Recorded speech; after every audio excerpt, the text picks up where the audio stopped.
Welcome back to my YouTube channel the human nature के एक और खूबसूरत व्लॉग में आप सब लोग का तहे दिल से स्वागत है दोस्तों। आज जिस टॉपिक में मैं बात करने जा रहा हूं दोस्तों, उस टॉपिक को सुन के आप भी कहीं ना कहीं सोचने पे मजबूर हो जाएंगे कि आखिर दुनिया में चल क्या रहा है, दुनिया किस ओर जा रही है। लेटेस्ट न्यूज आप देख रहे होंगे टीवी चैनलों में, पेपर्स में,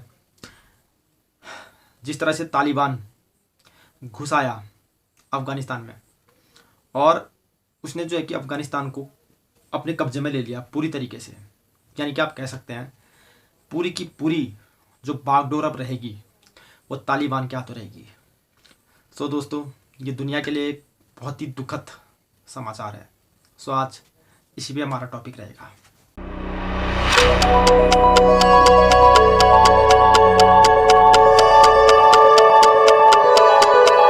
गाइज, सबसे पहले हम बात करते हैं अशरफ गनी की। वो किस तरह से अपने देश को छोड़कर भागे थे, ये आप लोगों ने भी देखा, सुना, पढ़ा। लेकिन ये कहीं ना कहीं एक अपने में ही दहशत फैला देती है ये न्यूज कि यार इतने बड़े देश का, आप कह सकते हैं जो वहाँ की पॉपुलेशन है वो 3 करोड़ की आबादी वाला देश है अफगानिस्तान। और अशरफ गनी जिसे वहाँ के लोगों ने चुना था, गद्दी पे बैठाया था, ये सोच के कि यार ये बंदा हमारी सेफ्टी करेगा, ये बंदा हमारी सुरक्षा करेगा। वही बंदा जब तालिबानी घुसते हैं, जब टेररिस्ट अटैक होता है, तो पूरा का पूरा पैसा भरकर, जो मिलियनों डॉलर के हिसाब से है, अपनी गाड़ियों में, अपने प्लेनों में भरकर वो भाग जाता है अफगानिस्तान छोड़कर। तो ये एक ही मतलब अपने में ही इतनी शर्मनाक हरकत है, मैं क्या बताऊं। ये तो वही हुआ कि एक राजा अपनी प्रजा को बीच राह में मरने के लिए छोड़ जाता है। दोस्तों, अगर उस बंदे में थोड़ी सी भी शर्म होती, सबसे पहले वो अपने देशवासियों की सेफ्टी के लिए कदम उठाता, ना कि भागता। और सुनने में ये भी आ रहा था, हमने कई हिंदी न्यूज चैनल पे देखा कि कुछ बहुत पैसा वो एयरपोर्ट पर ही छोड़कर भाग गया। तो इससे यही प्रतीत होता है दोस्तों कि अगर राजा ही सही नहीं है तो अपना प्रजा का ख्याल कैसे रखेगा। अब बात करते हैं तालिबान की। दोस्तों, ये शायद आप में से कई लोगों ने गौर भी किया होगा कि कई टाइम से जो है कि तालिबान और अफगानिस्तान के बीच जो वॉर चल रहा था, तो उसमें आए दिन यही न्यूज हम देखते थे कि आज अफगानिस्तान के इतने सैनिक मारे गए, आज अफगानिस्तान का ये वाला हिस्सा तालिबान ने कब्जा कर लिया। धीरे धीरे उन्होंने क्या क्या कि हथियाते गई वो, और एक शहर से दूसरे शहर, दूसरे से तीसरे। अब तो ये भी देखने में आ रहा है न्यूज़ चैनलों में कि भाई काबुल को भी उन्होंने हथिया लिया है और वहाँ अपना जो है कि उन्होंने झंडा भी विस्थापित कर दिया है। और जितने भी मतलब वहाँ न्यूज़ चैनल थे वो भी उन्होंने अपने अधीन कर लिए हैं, और न्यूज़ चैनलों में जो एंकर होते हैं वो भी उन्होंने अपने बैठा लिए हैं। दोस्तों, ये अपने में ही एक काफ़ी दुखद समाचार है।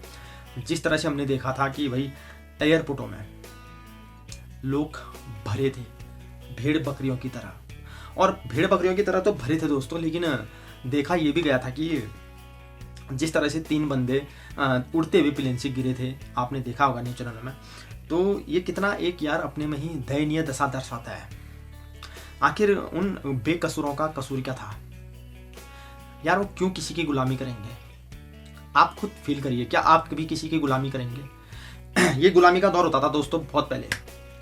तो जब 16वीं 17वीं सदी में जब राजा महाराजाओं का दौर हुआ करता था, तो उस समय राजा लोग क्या करते थे कि अपनी सल्तनत को बढ़ावा देने के लिए युद्ध किया करते थे, और उसमें कई सैनिक मर जाते थे बेमौत। तो जिनका कोई कसूर नहीं है, जिनका कोई दोष नहीं है, यानी कि एक कहावत नहीं है, जो हो मेरा ही हो, औरों का कुछ हो ही ना। तो यही सोच होती है दोस्तों इन उग्रवादियों की।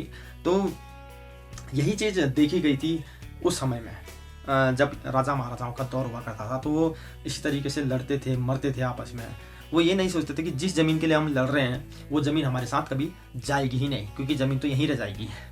तो दोस्तों, हम उसी युग को याद कर सकते हैं इस चीज़ को देखकर, जो भी हालात पैदा हो रखे हैं अफगानिस्तान में। तो वहाँ के जितने भी टीवी चैनल थे, वहाँ आप तालिबान के ही जो है कि भाई प्रायोजित कार्यक्रम चलेंगे उनमें उन्हीं के एंकर बैठेंगे, और जितनी भी सरकारी संस्थाएं थी वहाँ भी अब पूरी तरीके से तालिबानियों का अधिकार हो चुका है। तो दोस्तों, जहाँ बैठकें होती थी, बड़ी बड़ी डिसीजन लिए जाते थे, उन कार्यालयों में, उन भवनों में, संसद भवनों में भी जो है कि भाई अब पूरी तरीके से आप कह सकते हैं बिल्कुल पूरी तरीके से टेररिस्ट का जो है कि जमावड़ा वहाँ हो चुका है। अब उन्हीं की चलेगी। वो दिन कहेंगे तो शायद दिन, वो रात कहेंगे तो शायद रात। और सबसे दुखद समाचार ये आ रहे हैं दोस्तों कि जो हमारे इंडियंस वहाँ फंसे हैं अभी, भाई उनको निकाला जाए, और शायद हमारी सरकार ये काम कर भी रही है, और हमें भरोसा भी करना चाहिए अपनी सरकार पर कि वो जैसे तैसे प्रत्येक हिंदुस्तानी को हिंदुस्तान लाए सकुशल सही सलामत। तो हम तो खैर ऊपर वाले से यही जो है कि दुआ मांगते हैं, जितने भी अपने हिंदुस्तानी भाई हैं वो आ जाएं सकुशल। और एक चिंता का विषय एक और है दोस्तों कि जो वहाँ महिलाएं हैं तालिबान में, अब तालिबान ही कह सकते हैं क्योंकि भाई तालिबान का ही इलाका हो चुका है। तो अफगानिस्तान का भी सुनने में आ रहा था कि उन्होंने नाम भी चेंज कुछ कर दिया है।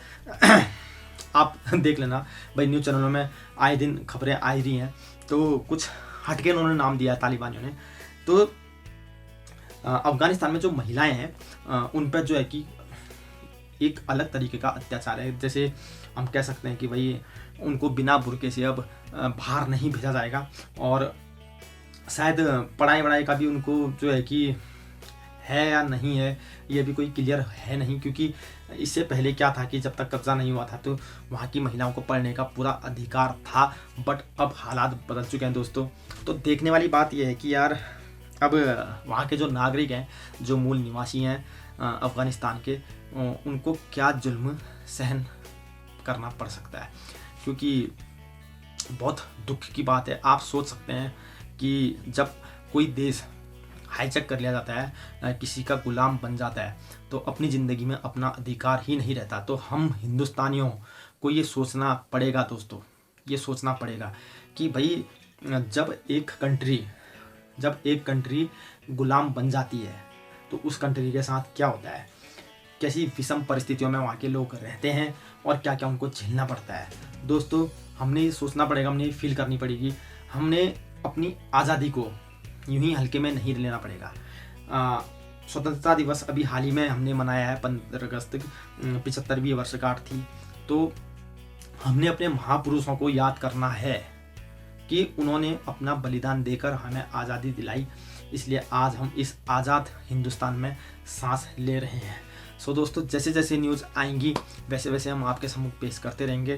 तो चैनल को लाइक शेयर सब्सक्राइब ज़रूर करिए और गौर फरमाइए कि भाई कैसे भी हो वहाँ के जो प्रत्येक इंसान जो है कि भाई ज़्यादा कष्ट ना झेलें, और जो भी है अब उनके साथ अच्छा ही हो, और जितने भी अपने हिंदुस्तानी भाई हैं वो अपने मुल्क हिंदुस्तान सकुशल वापस आ जाए। ऊपर वाले से आप ये प्रार्थना कर सकते हैं। सो वीडियो को लाइक शेयर सब्सक्राइब जरूर करिए, ऑल का ऑप्शन जरूर दबाइए। तो मिलते हैं ऐसे किसी खूबसूरत से व्लॉग में, तब तक के लिए रखिए अपना ख्याल। टेक केयर, जय हिंद दोस्तों।